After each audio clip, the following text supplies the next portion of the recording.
Blossom Comes Home. Illustrated by Ruth Brown. I arrived at Mr. Dickens' farm just outside Darrowby on a warm April morning. The green hillside ran down to the river, and the spring sunshine danced on the water. The birds were singing, and lambs played on the flower-strewn pastures. I saw Mr. Dakin in the cow barn and went across to him. The farmer had a long face, made even longer by his drooping mustache. He was a kind man, but he always looked mournful, and this morning he looked sadder than ever.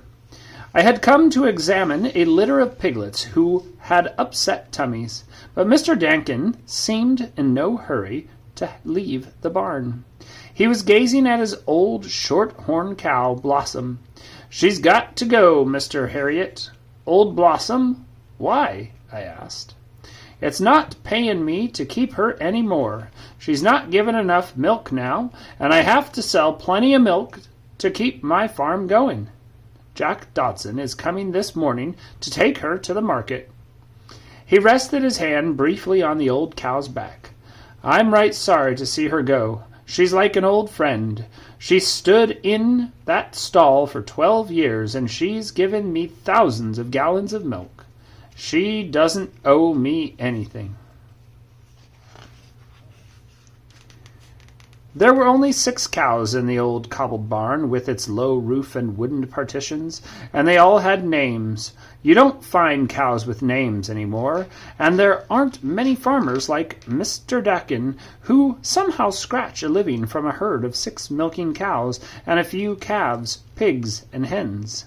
As if she knew she were the topic of conversation, Blossom turned her head and looked at him. She was certainly very ancient. Her pelvic bones jutted out from her skinny body, and her udder drooped almost to the ground. But there was something appealing in the friendliness of the eyes and the patient expression on her face. Mr. Dakin had fallen silent as he looked fondly at his cow. I was about to suggest that we might see the piglets when I heard a clattering of boots in the yard, and Jack Dodson, the cattle drover, hurried into the barn. "Now then, Mr. Dakin," he cried, "it's easy to see which one you want me to take. It's that skinny old thing over there." He pointed to Blossom, and in truth the unkind description seemed to fit the bony creature, standing among her sleek neighbors. The farmer didn't reply for a moment. Then he went between the cows and gently rubbed Blossom's forehead. "Aye, this is the one, Jack." Then he undid the chain round her neck. "Off you go, old lass," he murmured, and the cow turned and made her way placidly from the stall. Come along," shouted Jack Dodson, prodding the cow's rump. "Don't hit her," barked Mr. Dakin. Mr. Dodson looked at him in surprise. "I never hit 'em, you know that. Just help 'em come along, like." "All right," Mr. Dakin replied, "but you won't need your stick for this one. She'll go wherever you want. Always has done."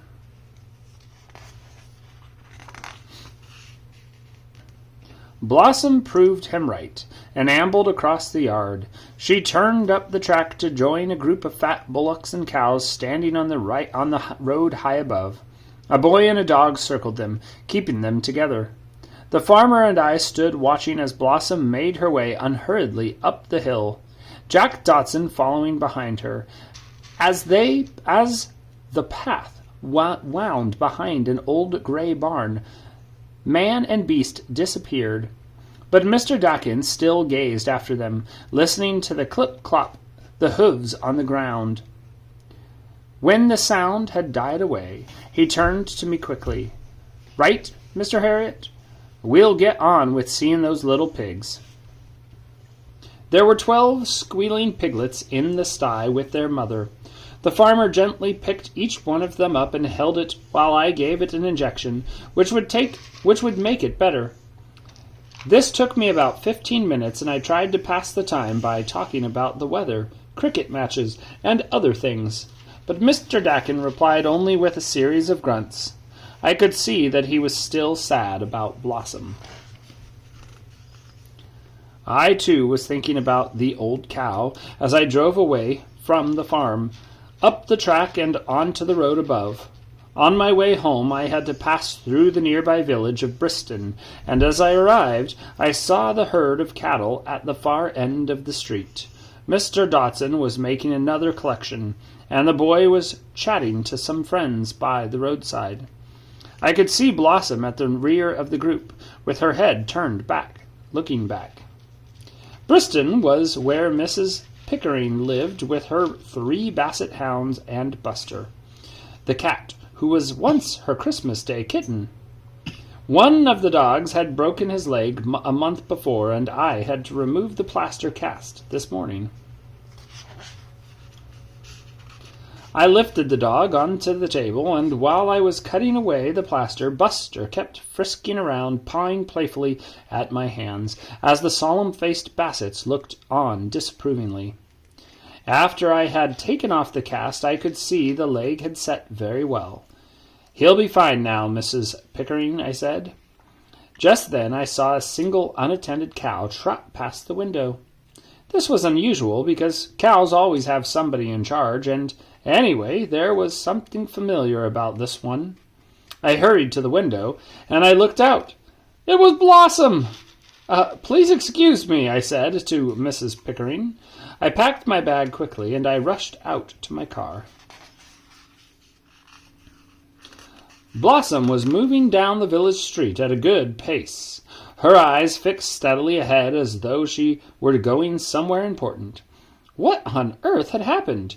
She should have been at Darrowby's market by now. People in the street were staring at her, and the postman nearly fell off his bike as she pushed past him. Then she disappeared round the corner and out of sight. I had to turn the car, and then I drove after her at top speed. But when I rounded the corner, there was no sign of her, and the road that stretched ahead of me was empty. She had vanished, but where had she gone? One thing was certain. I had to go back to Mr. Dakin's farm and tell him that Blossom had broken away and was loose in the countryside. I urged my little car as fast as I could, and when I reached the farm I met Mr. Dakin carrying a sack of grain across the yard. He looked at me in surprise. "Hello, Mr. Harriet. Have you forgotten something?" I was about to blurt out my story when he raised his head suddenly and listened. "What's that?" he said. From somewhere on the hillside above us, I could hear the clip-clop of hooves. As we stood in the yard and listened, a cow rounded a rocky outcrop and came towards us. It was Blossom, moving at a brisk trot, great udders swinging, eyes fixed purposefully on the barn door. "What on earth?" burst out Mr. Datkin. But the old cow brushed past us and marched without hesitation into the stall she had occupied for the past 12 years. She sniffed inquiringly at the empty hay-rack and looked around at her astonished owner. Mr. Dakin stared back at her. The eyes in the weathered face were watery, and he began to pull thoughtfully at his long mustache. The silence was broken by the sound of heavy boots on the cobbles of the yard, and Jack Dotson panted his way through the door. "Ho, there you are, you old scallywag," he gasped. "I'm right sorry, Mr. Dakin. I left that lad in charge of a few minutes, and he let her escape. Then he moved towards Blossom. Come on, lass, let's be having you out of here." But he halted as Mr. Dakin held an arm in front of him. There was a long silence as Dotson looked in surprise at the farmer, who continued to gaze at the cow. There was a quiet dignity about the old man, an animal, as she stood there against the crumbling timbers of the partition, her eyes patient and undemanding. Then, still without speaking, Mr. Dakin moved unhurriedly toward or between the cows and the faint click of a metal sound as he fastened the chain around Blossom's neck. Next, he strolled to the end of the barn and returned with a forkful of hay, which he tossed expertly into the wooden rack. This was what Blossom was waiting for. She snatched a mouthful and began to chew with quiet satisfaction. "What's going on?" cried Jack Dodson in bewilderment. "I'll be late for market." "I'm sorry I've wasted your time, Jack," the farmer replied, slowly, "but you'll have to go without her." "Without her? But—" spluttered Mr. Dodson. "Aye, you'll think I'm daft, but that's how it is. The old lass has come home, and she's staying home." Mr. Dodson shook his head and left to get back to the market. "Mr. Harriet," he said, "do you ever feel that sometimes when unexpected things happen, they were meant to, and that it works out for the best in the end?" "Yes," I said. "I often think that." "Well, that's how I felt when Blossom came back down the hill." He reached out and scratched the old cow's back. "She's always been my favorite, and I'm glad she's back.